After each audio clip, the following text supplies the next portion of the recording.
So it may seem a little obvious to everyone, but this week's recipe is meatloaf.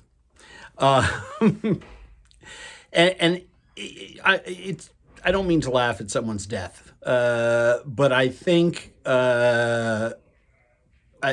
he would have been very happy to know that on the day after he died, uh, what was it, 500,000 people downloaded Bat Out of Hell. I remember being introduced to Meatloaf first and foremost by a picture that came out when I was a teenager called the Rocky Horror Picture Show.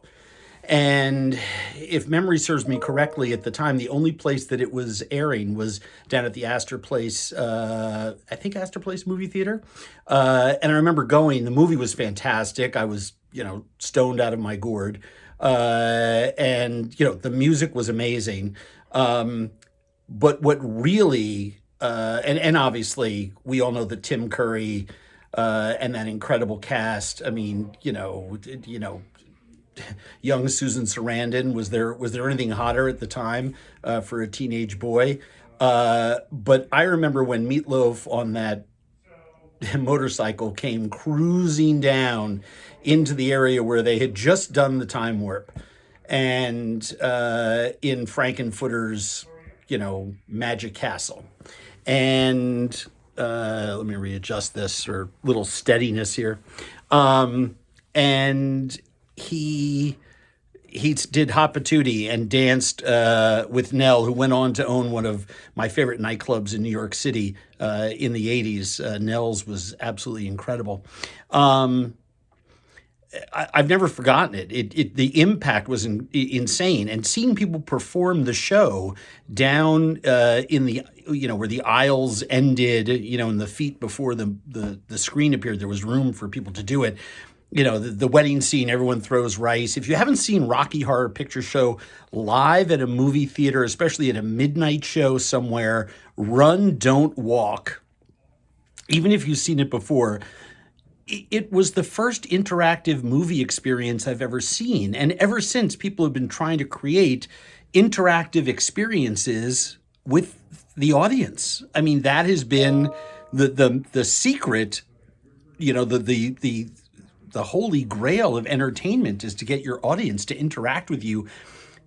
People would see that movie hundreds of times. I mean, which is why it is still studied and looked at, and I guess as a piece of art, right? You just simply can't, you can't recreate, a Picasso, right?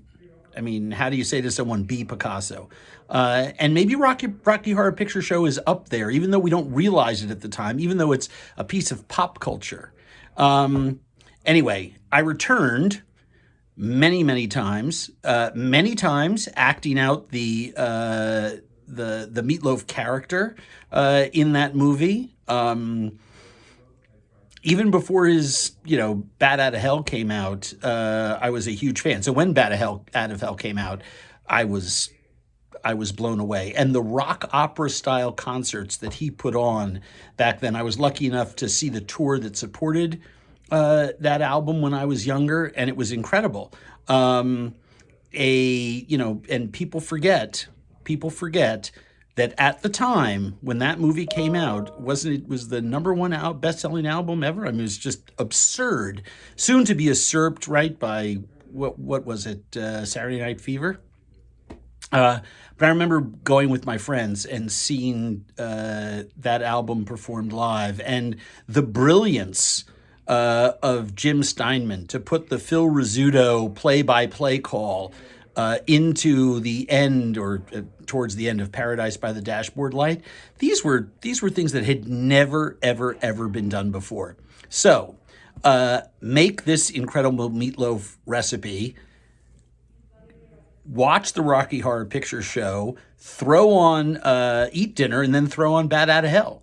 And let's celebrate his life. And let's not, believe me, there's no secret about what my political standing is. So that